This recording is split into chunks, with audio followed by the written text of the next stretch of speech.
Hello, and welcome to Live Parkinson's, Live an Exceptional Life. I'm your host, Chris Custenbotter, and I've been living an exceptional life with Parkinson's for the past 15 years. The mission of this podcast is to help as many people as possible living with Parkinson's to have a great quality of life. Today's topic is Parkinson's and Keto, exploring the ketogenic diet for PD symptom management. Now, what if the key to managing Parkinson's disease symptoms wasn't just found in a pill bottle, but also on your plate? It sounds radical, I know, but the connection between diet and neurological health is becoming increasingly clear. In this episode, we're exploring the ketogenic diet, a high-fat, low-carb approach, and asking tough questions. Can it really make a difference for people living with Parkinson's? We'll examine the science, the potential benefits, and the important considerations for anyone with Parkinson's exploring this dietary approach. All right, let me explain why I wanted to share this topic with you as additional potential diet plan to review with your doctor. I've done podcasts on the Mediterranean diet, the Mind diet, and their potential benefits for Parkinson's. And I'd read a lot of research on the ketogenic diet for Parkinson's. Last Sunday, I was at the fitness center and I was doing some swimming, my wife and I. And when I was done, I was getting changed in the locker room. And I had a discussion with a respected physician in the community. I'll call him Dr. P. And Dr. P participates in triathlons, and we talked a little bit about running, and I said, now because of Parkinson's, I don't run, but I told him that I do cycling and swimming, and he said that was great because I'm doing a lot of repetitive activities, which is really going to help with Parkinson's. And then he also mentioned that his dad had Parkinson's, and his dad was also a physician, and so he did a lot of research to help his dad. And he said that I should really check into the ketogenic diet. He said it is shown to help with inflammation, which is believed to contribute to neurodegeneration, diseases like Parkinson's. I told him that I would do the research, and if the research was promising, ask my movement disorder specialist if it might be a good option for me. Now, I know the weight loss part of the keto diet would sure help. So I've been doing research on the ketogenic diet, and I wanted to share some of my findings with all of you. Now, I do want to make this disclaimer up front, and we'll bring it up again a few times during the podcast. The information that I'm going to be providing is for informational purposes only. I'm not a certified medical professional or a registered dietitian. I do have a bachelor's degree in biology, so it's crucial that you review any diet and nutrition changes with your healthcare professional to ensure that it's appropriate for your specific needs. Okay, now that I've shared that with you, let's take an aerial view of what we'll be covering in this podcast. Now, since the topic is the ketogenic diet, let's start out and discuss what the ketogenic diet is, what the macronutrients and the ratios are, the metabolic shift from the diet that is different from some of the other types of diets, and the foods that are allowed and foods to avoid, with examples, of course. And then in segment 2, we'll explore the ketogenic diet and Parkinson's by looking at some of the potential benefits. We'll look at neuroprotection, symptom management, the gut-brain connection, and inflammation. Then in segment 3, because I also want to provide fair balance with the information that I'm talking about. So if I talk about the potential benefits, I also want to talk about the potential side effects. And so we'll be looking at some of the potential side effects of the ketogenic diet and considerations for people with PD. Then in segment 4, I'll cover the current research and evidence available for the ketogenic diet and Parkinson's. And then we'll pack all that information in a box, and after tying it together, send you back out into the world. Okay, so now that everyone's on board, let's leave the terminal and take off on our journey to learn more about the ketogenic diet. Now, most of you have probably heard about the ketogenic diet and may even know people who use the ketogenic diet as part of their lifestyle. I know people who often used it for weight loss, but really, what is the ketogenic diet exactly, and what does the word ketogenic actually mean? Let's start by defining ketogenic. The term refers to this diet's ability to induce ketosis, which we'll talk about in a few minutes in more detail, but it's a metabolic state where your body uses ketones for energy instead of glucose. Now, the ketogenic diet is often referred to as keto, and it's a dietary approach that's very low in carbohydrate intake, moderate protein consumption, and high intake of fats. All right, so let's give you a breakdown of the ketogenic diet, starting with the macronutrient ratios. Macronutrients, macro meaning big, are the big nutrients. proteins, fats, and carbohydrates. Those are the ones that you see prominently listed on the food labels for all the foods you buy. Now, besides serving size on the labels, they often tell you how many grams of each macronutrient are in the food and the percentage of each. Now, the ketogenic diet emphasizes a specific distribution of macronutrients, which is the following: high fat, and that's typically 70 to 80% of the daily calories; moderate protein, roughly 10 to 20% of the total daily calories; and then very low carbohydrates, usually 5 to 10% of daily calories, and often limited to 20 to 50 grams of carbohydrates per day. Now, sometimes it can get confusing regarding what are proteins and what are carbohydrates. And the way I like to explain it, and it's true most of the time, that proteins walk on the ground, like your cows, so for beef, pigs for pork, chicken and turkeys for poultry, and swim around, that would be your fish. While carbohydrates typically grow in the ground, and they would be your fruits and vegetables, grains, etc. Now, there are some variations like edamame, which grows in a pod, but it has a good amount of protein. So it's just an analogy as a quick guide to distinguish between carbohydrates and protein. All right, now here are some of the food choices on the diet, and let's start with foods that the ketogenic diet emphasizes, starting with the fats. Because you may have been thinking, Chris, how can a diet emphasizing 70 to 80% of calories from fat be good for you? Well, the ketogenic diet emphasizes eating healthy fats like avocados, olive oil, coconut oil, nuts, and seeds like your chia seeds and your flax seeds. Meats. Here's your proteins like beef, poultry, fish, especially fatty fish like salmon, mackerel, and tuna that are high in omega-3 fatty acids.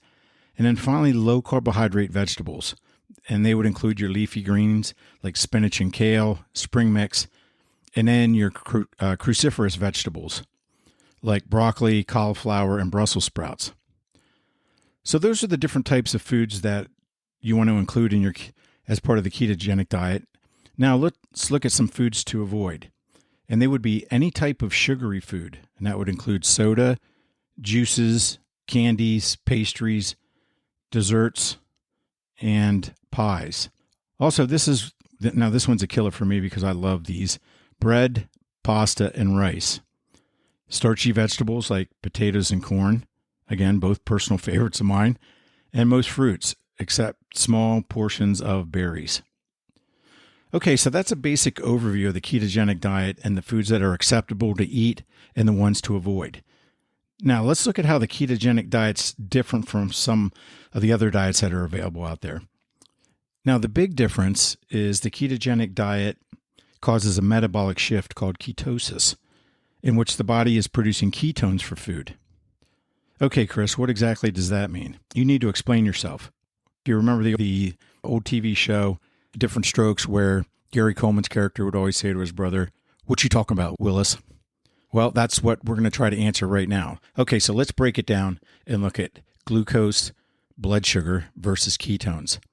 Okay, normally our body's primary energy source, when let's say we eat a piece of pizza or we eat a donut or we eat some fruit, those our body takes in and we break it down into glucose, which comes from carbohydrates when you eat, like I said, bread, pizza, pasta, sweets. The starches and sugars are broken down into glucose, and your body uses that glucose for fuel. Any excess glucose is stored as glycogen in the liver and muscle cells, or it's converted to triglycerides and stored in fat cells. So that's why people tend to gain weight if they're eating a lot of carbs and don't get a lot of exercise. Now, when carbohydrate intake is drastically reduced, your body's glucose stores become depleted. So to provide energy to your body, the liver starts to break down fats into molecules called ketones. Now, ketones are produced in the liver from fatty acids, and ketones can be used as an alternative fuel source for your body by your brain, your heart, and your muscles. So the metabolic shift from burning glucose for energy to ketones is called ketosis. Hopefully that wasn't too complicated. So really, what's the difference between ketones and glucose? First of all, the source, where they come from. Glucose, or sugar, comes primarily from carbohydrates, while ketones come from fats. So in terms of how they function, both of them provide energy for the body, but the body uses them differently metabolically. Glucose is the preferred energy source when it's readily available because it's easy to use and uptake by the cells. Ketones are an alternate source of energy when glucose is scarce. And one of the reasons is how they are produced. So again, glucose is readily available from the digestion of your foods, especially carbohydrates or carbs, while ketones are produced by the liver through the breakdown of fats. So in essence, the ketogenic diet forces the body to switch from its fuel source from carbohydrates to fats, resulting in the production of ketones and the metabolic state of ketosis. Now, there are a few different types of variations on the ketogenic diet, which I'll just briefly cover. The first is the classic ketogenic diet, and this is the original ketogenic diet, and it's used primarily in clinical settings, especially for epilepsy. Now, it has a very strict ratio of fat combined with proteins and carbohydrates, often a 4-to-1 ratio. So 4 grams of fat for every 1 of protein and carbs. This makes the diet very restrictive. Then you have a ketogenic diet, which is called the MCT, or medium chain triglyceride ketogenic diet. And this diet utilizes MCT oil, which is a type of fat that is easily converted into ketones by the liver. Now, because the medium chain triglycerides are so readily used, this allows for slightly more protein and carbohydrates than the classic, and it can be a little bit easier for people to tolerate. And then finally is the modified Atkins, or MAD. And this diet's less restrictive than the classic and generally involves a 1-to-1 or 2-to-1 ratio of fat to combine protein and carbohydrates. So it's often more a manageable approach to ketosis. Now, the key distinction between 3 of these diets revolve around the specific ratio of the macronutrients, the types of fats emphasized, and the overall restrictiveness. All right, that was a lot of information. So let's round out our overview of the ketogenic diet by looking at some of the foods that are allowed and foods to avoid. And let's start with foods allowed. And we'll lead it off with healthy fats since that has the highest percentage of macronutrients. And again, we said that it should be about 70 to 80% of your daily calories and should include oils like olive oil, coconut oil, avocado oil, and MCT oil, which is the medium chain triglycerides. Avocados, nuts and seeds, almonds, walnuts, macadamia nuts, chia seeds, and flax seeds are all good examples. Butter and ghee. Grass-fed butter. I didn't know that butter could eat grass, but okay. And ghee, which is clarified butter. And fatty cuts of meat, like ribeye steak, salmon, and bacon. All right, next up is moderate protein, which is 10 to 20% of the calories. And this includes meat, beef, chicken, lamb, pork, fish, and seafood. And the seafood would include salmon, tuna, cod, and shrimp. Then you have eggs as another protein source, and low-carb dairy. And again, that's in moderation. And that would include hard cheeses, heavy cream, plain Greek yogurt, and remember to check the label for carbs. Finally, very low carb vegetables, and that's 5 to 10% of calories, focusing on the non-starchy ones. Now, these include leafy greens like spinach, kale, lettuce, and arugula, cruciferous veggies like broccoli, cauliflower, Brussels sprouts, and cabbage, and other veggies include zucchini, asparagus, bell peppers, cucumbers, and then berries in very small quantities, raspberries, blueberries, strawberries.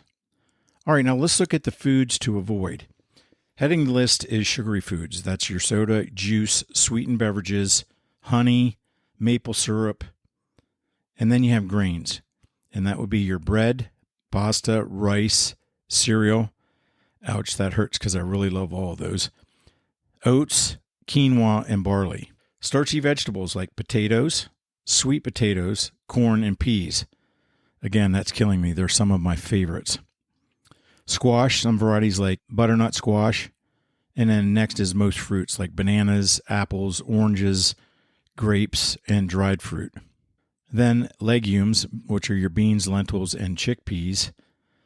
And then moving on to the low-fat or diet products, because they often have hidden carbs. Low-fat yogurt, diet sodas, many processed diet snacks. And then we have unhealthy trans fats, which are your processed and fried foods, margarine, and then a sneaky one is the high-carb condiments, ketchup and sugary salad dressings, barbecue sauce, and then finally, alcohol. Now, many alcoholic drinks are high in carbs, including beer, sweet wines, and the sugary cocktails that a lot of times people get when they go out to the restaurants. And there you have it. That's an overview of the ketogenic diet. Now, hopefully you found that helpful. Now, just as a friendly reminder, before switching to a new diet plan, make sure you consult your healthcare professional to ensure it's right for you and your specific needs. All right, now it's time to switch gears and look at the ketogenic diet and Parkinson's and some of the potential, and that's the key word, potential, benefits emerging research suggests that the ketogenic diet may offer in terms of benefits for people with PD, including improved motor symptoms. In the clinical study, Impact of a Keto Diet on Symptoms of Parkinson's Disease, Biomarkers, Depression, Anxiety, and Quality of Life, a longitudinal study, published in the Neurodegenerative Disease Management Journal on June 13th of 2024, the authors noted in their summary points that a 24-week ketogenic diet intervention with adults with PD positively influenced gait and mobility, self-care, socialization, depression, and anxiety improved biomarkers of general health. Another benefit is neuroprotective effects, reduced inflammation, and enhanced mitochondrial function. Now, mitochondria are the organelles in the cell that produce energy and are called the powerhouses of the cell. All right, let's look at each benefit in a little more detail, starting with neuroprotection. Now, what exactly does that mean, Chris? Well, neuroprotection refers to the ability of a substance or intervention like a diet to protect neurons or brain cells from damage or degeneration. So in Parkinson's, neuroprotection is crucial for slowing disease progression. Okay, there are actually a couple things going on in terms of neuroprotection. There are some mechanisms that provide improved neuroprotection. And the first one is oxidative stress reduction. And I've talked a little bit about this before on some of my other podcasts, but anything with the word stress and reduction has to be good, right? So why is it important to reduce oxidative stress? And what exactly is oxidative stress? I mean, maybe it's nice to know what that is first before we know why we need to reduce it. Well, oxidative stress happens when you have an imbalance between the production of free radicals, which are the unstable molecules in your body, and your body's ability to counteract their harmful effects with antioxidants. Now, free radicals can damage your cells, proteins, and DNA, which can lead to diseases like neurodegenerative diseases. So in essence, oxidative stress occurs when your body struggles to keep the free radicals in check. Okay, now that's important to reduce oxidative stress. So how can the keto diet help with that? Well, ketones, particularly called beta-hydroxybutyrate, have been shown to have antioxidant properties which can potentially reduce oxidative stress. Now, another mechanism of neuroprotective effects is improved mitochondrial function. Okay, what are mitochondria and why is it so important that their function is improved? Okay, if you open the vault to the deep recesses of your brain and picture yourself sitting in high school biology class and your teacher's discussing the components of the cell, and next thing you know, they throw out the big word mitochondria and ask, does anyone know what the mitochondria are and what they do? Your hand immediately shoots in the air and is waving, pick me, pick me. The teacher calls on you, and without hesitation you say, mitochondria are called the powerhouse of the cell, and that they provide energy that the cells need to function. The teacher says you are correct, and yes, you look like a genius. that you know you are. So why is it important cells generate enough energy, which can lead to health problems? Now, here's where the ketogenic diet comes into play. Ketones can provide an alternative and more efficient energy source for mitochondria, potentially improving their function. In the clinical study, ketones elicit distinct alterations in adipose mitochondrial bioenergetics, published in the International Journal of Molecular Sciences in August of 2020. Now, the authors noted that the observation of significantly increased mitochondrial respiration in response to ketone exposure may play some part in increased whole body energy expenditure that has been seen in humans in ketosis. Studies have suggested that the ketogenic diet can stimulate mitochondrial biogenesis, increasing the number of mitochondria in the cells. So just like Tim Taylor on the show Home Improvement, which was one of my favorites, he would always say more power and then go, "Arr, arr, arr." Another mechanism in helping with neuroprotection is anti-inflammatory effects, because chronic inflammation contributes to neurodegeneration and Parkinson's disease. The ketogenic diet has been shown to have anti-inflammatory effects, potentially, again, that's the key word, reducing neuroinflammation. Research in the area of neuroprotection is ongoing, but some studies have shown promising results. Research has explored the effects of the keto diet on mitochondrial function and oxidative stress in animal models and PD. Now, more studies are needed in human trials to further show that there's a benefit.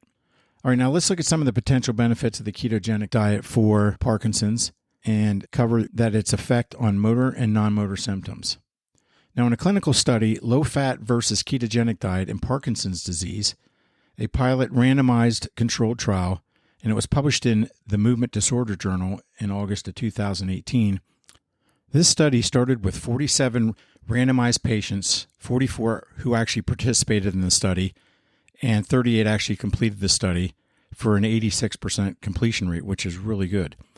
The study compared the plausibility, safety, and efficacy of a low-fat, high-carbohydrate diet versus a ketogenic diet in a hospital clinic of PD patients. The study was evaluating changes both within and between the groups. So if you were on a low-fat, high-carbohydrate diet, you were compared to others within that group, and then also between your group and the ketogenic group. The study used the MDS-UPDRS scale for evaluating changes both within the groups. Now, I know you're probably thinking, wait, just a minute, Chris. What did you say? MDS-UPDRS? What? I thought the same thing. The MDS-UPDRS, or Movement Disorder Society Unified Parkinson's Disease Rating Scale, and it's a comprehensive tool that's used to evaluate the various aspects of Parkinson's. So it looks at both motor and non-motor experiences of daily living, and it's divided into 4 parts. So part 1 is going to look at your non-motor experiences of daily living. Part 2 is going to look at your motor experiences of daily living. Part 3, it's a motor examination. And then part 4 is motor complications.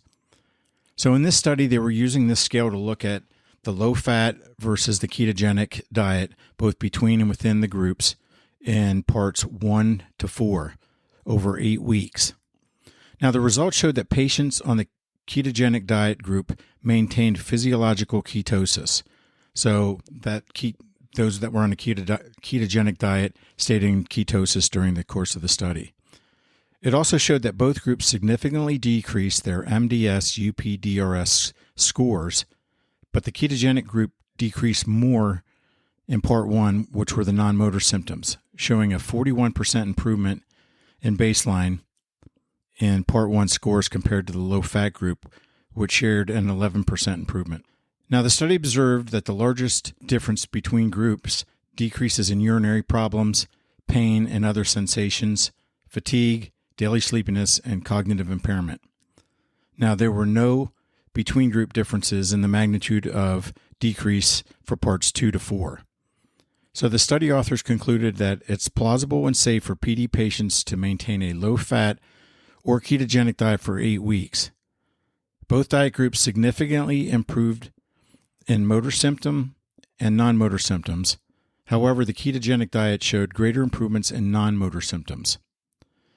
So this is one study that looked at the effect of the ketogenic diet on motor and non-motor symptoms and showed positive results in the study group. Now let's take a look at the potential benefits of the ketogenic diet on motor symptoms. Now the ketogenic diet may, is the key word again, improve motor function, including reductions in tremor, rigidity, bradykinesia, or slowness of movement. In the clinical study, Nutritional Ketosis in Parkinson's Disease, a review of remaining questions and insights that was published in Neurotherapeutics in July of 2021, the authors note that the concept of ketosis can be therapeutic for PD motor symptoms of bradykinesia and rigidity, and it's consistent with the results of the Van Itali et al. Study. Outside, the study improvements in motor function are thought to be related to improvements in mitochondrial function and the neuroprotective effect of ketones. And then in another study, How Can a Ketogenic Diet Improve Motor Symptom Function, published in Frontiers of Molecular Science in January of 2018, the authors note that in the study abstract that the motor function has also been shown to be improved by a ketogenic diet or medium-chain triglycerides diets in rodent models of Parkinson's and Alzheimer's, as well as ALS and spinal cord injury. While there are a number of studies looking at the effects of the ketogenic diet on motor symptoms, there's inconsistency in the data, and that relates to the sample size and how many were done with animal models versus human models. And then, so more testing is needed in double-blind placebo-controlled studies to see if specific benefits of motor symptoms are observed in humans that are using the ketogenic diet. Now, looking at non-motor symptoms in Parkinson's, it involves a range of non-motor symptoms, which those of us with Parkinson's know can include cognitive decline, mood disturbances like anxiety and depression, sleep disorders, fatigue, and the ketogenic diet may positively influence these symptoms. Now, I covered the study earlier that showed that the low-fat, high-carbohydrate in the ketogenic diet in people with Parkinson's showed the 41% improvement in the keto group in 8 weeks for non-motor symptoms. And then another area that they're looking at is the gut-brain connection, and that's one of the key areas of research, which we'll cover next with a keto diet, potentially improving gut microbiome health, which in turn can impact your mood and your cognition. In a study, the effects of the ketogenic diet on symptom, biomarkers, depression and anxiety, and Parkinson's disease, a case study that was published in Curious in March of 2022 by Melanie Tidman, the author noted that based on our findings, the ketogenic diet is safe and effective for improving biomarkers of health symptoms of depression and anxiety and PD symptoms in patients in stage 1 PD. The study also notes in the summary points that a 24-week ketogenic diet intervention in adults with PD positively influenced gait, immobility, self-care, socialization, depression, and anxiety, and improved biomarkers of general health. Now, I did want to point out some things to consider. Now, first, it's essential to emphasize the point that the keto diet is not a cure for PD, and individual responses to the diet can vary significantly. So it's important to work with your healthcare professional, especially to ensure that there are no medication interactions. And then finally, more large-scale human trials are really needed to fully understand the long-term effects of the keto diet on people with Parkinson's. So in a nutshell, you'll notice I use the keywords may or potentially because more data is needed to show specific benefits to motor and non-motor symptoms. All right, let's briefly look at the two other potential benefits of the keto diet for people with Parkinson's, and let's start with the gut-brain connection. The gut microbiome, and what is that, you may be asking?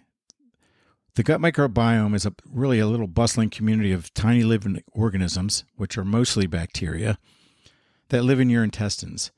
They help digest food, they produce vitamins, they help protect against harmful bacteria, they prevent the harmful bacteria from causing infection, they help to boost your immune system, by training the immune system to recognize and fight harmful invaders, and then they influence your mood and health. Now, you didn't realize you had all those little critters living in your GI tract helping you to keep your health, did you? So it's important to eat a healthy, balanced diet with lots of fiber to keep those good bacteria flourishing. All right, now where were we? Yes, the gut microbiome and its role in Parkinson's. Now, it's a rapidly evolving area of research, and it's revealing some strong connections between gut health and neurological function. So how does your gut and your brain communicate with each other? No, they don't call each other or text on the cell phones. They communicate through what's called the gut-brain axis, which is a complex network involving nerves, hormonal, and immunological pathways. And disruption to this complex network's communication can contribute to the development and progression of disorders like Parkinson's. And one of the key areas of research is with alpha-synuclein. And one of the features of Parkinson's is the accumulation of misfolded alpha-synuclein protein in the brain. Now, the misfolded and damaged alpha-synuclein is detrimental to the neurons in the brain, killing off the neurons. Emerging evidence suggests that alpha-synuclein aggregation or clumping may actually begin in the gut and then spread to the brain via the vagus nerve. Therefore, believe it or not, your gut health may play a role in the initial stages of PD. Now, in addition to alpha-synuclein clumping, inflammation is another key area of study, and the gut microbiome plays a crucial role in regulating inflammatory inflammation. Imbalances in the gut microbiome, which is also known as dysbiosis, can lead to increased inflammation, which can contribute to neuroinflammation in PD. Now, the chronic inflammation is thought to worsen neurodegeneration. And then finally, the gut microbiome is involved in neurotransmitter production. So the gut microbiome can produce and metabolize neurotransmitters, including dopamine, which is deficient in people with PD. And alterations in the gut microbiome may affect neurotransmitter levels and even contribute to PD symptoms.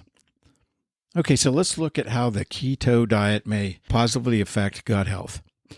First is changes in the microbiome composition. The ketogenic diet alters the composition of the gut microbiome, potentially increasing the abundance of beneficial bacteria and reducing the abundance of harmful bacteria.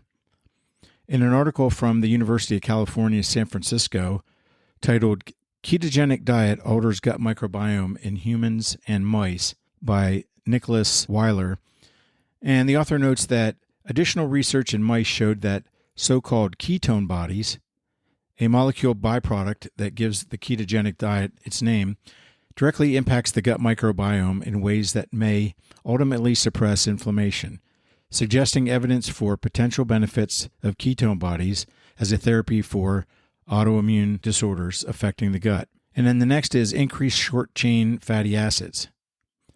Some studies suggest that the ketogenic diet may increase the production of short-chain fatty acids, which are produced by beneficial bacteria in the gut. And short-chain fatty acids have an anti-inflammatory and neuroprotective effect. And then finally, improved gut barrier function. A leaky gut, or increased intestinal permeability, where things move across the membrane, can allow harmful substances to enter the bloodstream and contribute to inflammation. The keto diet may, and again that's the key word, help to improve gut barrier function, reducing gut leakage. So what's the potential, and again that's the key word, potential again, impact on PD progression? By positively influencing gut health, the keto diet may help slow the progression of PD by reducing neuroinflammation, potentially limiting the spread of alpha-synuclein, which was the clump proteins, and improving neurotransmitter balance. Now, it's still important for me to note that research on keto diet and the gut microbiome is still in its very early stages. More research is needed to fully understand the long-term effects of the ketogenic diet on gut health and PD progression. All right, let's briefly look at our last potential benefit of the ketogenic diet with Parkinson's, and that's inflammation, which plays a significant role in the progression of Parkinson's disease. And let's look at inflammation and PD and some of the factors involved. First is neuroinflammation. Parkinson's is characterized by neuroinflammation or inflammation within the brain. Some contributing factors to neuroinflammation include accumulation of the alpha-synuclein protein, which we talked about, and that triggers an immune response. Gut dysbiosis, or the imbalance of gut bacteria, can contribute to systemic inflammation, which can then affect the brain. Oxidative stress, which we talked about earlier, can also contribute to an inflammatory response. So the consequences of inflammation are that chronic or ongoing inflammation can contribute to neuron damage and helps accelerate neurodegeneration. Now, the keto diet's potential anti-inflammatory effects include improvements in gut health, positively influencing the gut microbiome. The keto diet can reduce gut inflammation, which could have a downstream effect on brain inflammation. Ketone bodies, particularly beta-hydroxybutyrate, don't you love the way that just flows off the tongue?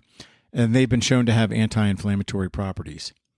And then finally, reduced oxidative stress. Since keto diet can reduce oxidative stress, this in turn reduces the inflammatory response that oxidative stress causes. Now, the exact mechanisms are still being investigated, but it's likely to involve multiple pathways that may contribute to its potential neuroprotective effects in PD. So in essence, the ketogenic diet, again, keyword is may, contribute to its potential neuroprotective effects in Parkinson's. Well, there you have it, the potential benefits of keto on Parkinson's. Now, for fair balance, let's look at some of the potential side effects and considerations for people with PD. Now, some common side effects of the keto diet include the keto flu, which is really a collection of symptoms that some people, not everybody, experience when they start a ketogenic diet. And symptoms can include headache, fatigue, irritability, nausea, dizziness, similar to the flu, hence the name the keto flu. These symptoms can last a few days as your body adjusts to burning fat as a fuel rather than carbs. Now, some ways to prevent or lessen the keto flu include staying hydrated, so make sure you drink plenty of water to prevent dehydration. Increase electrolytes, ensure you're getting enough sodium and potassium and magnesium, and you can add some pink Himalayan salt to your meals or drinks, and that's going to give you some of the electrolytes. There's also Gatorade and some others out there. Get the zero, of course, Gatorade Zero, because you don't want the ones with sugar. And then gradual carb reduction. Instead of cutting calories drastically all at once, try reducing them gradually over a couple of days or to help your body adjust to going into ketosis. Eat enough fat. Eat enough healthy fats to provide your body with energy and get plenty of rest. Other common side effects include constipation, nutritional deficiencies if you're not eating enough foods containing good vitamins and minerals and antioxidants, and make sure you're eating colorful, low-carbohydrate vegetables to help reduce that problem. And then the fiber will also help you with constipation. Some additional considerations for Parkinson's include medication interaction. So it's important to consult with your doctor to ensure that the keto diet is appropriate for your specific needs and doesn't interfere with your medications. And then nutritional adequacy. Careful meal planning is important to ensure proper nutrient intake. So lots of colorful low-carb veggies, healthy fats like avocados and olive oil. Again, make sure you stay hydrated to prevent dehydration because keto helps you lose water and sodium. All right, now we've journeyed through the intricate world of the ketogenic diet and its potential impact on Parkinson's. From understanding the metabolic shift to explaining the promising research on neuroprotection, gut health, and inflammation, it's clear that this dietary approach holds significant interest for those seeking complementary therapies. However, let's be clear, the ketogenic diet is not a magic bullet, and any dietary changes, especially for individuals with Parkinson's, must be made under the guidance of a qualified healthcare professional. Every person's journey with Parkinson's is unique, and what works for one may not work for another. The research is ongoing, and while potential benefits are exciting, it's essential to approach this topic with a balanced perspective. We're here to explore the science, share information, and empower you to make informed decisions about your health. If you're intrigued by what you heard today and want to dig deeper, I encourage you to visit liveparkinsons.com. There you can subscribe to the free monthly newsletter, which is packed with the latest research, practical tips and inspiring stories. You'll also find a wealth of free materials and articles to further your understanding of Parkinson's, as well as other complementary therapies. Now, 2 books I recommend on the keto diet are the Easy 5-Ingredient Keto Cookbook by Jen Fish. I really love the Keto Root Beer Float and the Orange Cream Float. And the second book is The Complete Ketogenic Diet for Beginners by Amy Ramos. Now, if you're interested, I'll leave a link in the podcast description for both those books. And if you found value in this podcast and want to support our mission to provide accessible and reliable information, please consider visiting my Ko-fi page at kofi.com/LizParkinsons. Your support helps us continue to bring you reliable content and maintain our podcast and website. So thank you for joining me on this exploration on the ketogenic diet and Parkinson's disease. Remember, knowledge is power, and together we can navigate the challenges of Parkinson's together with hope and resilience. Now, until next time, stay healthy, stay strong, and as always, live your best life with Parkinson's.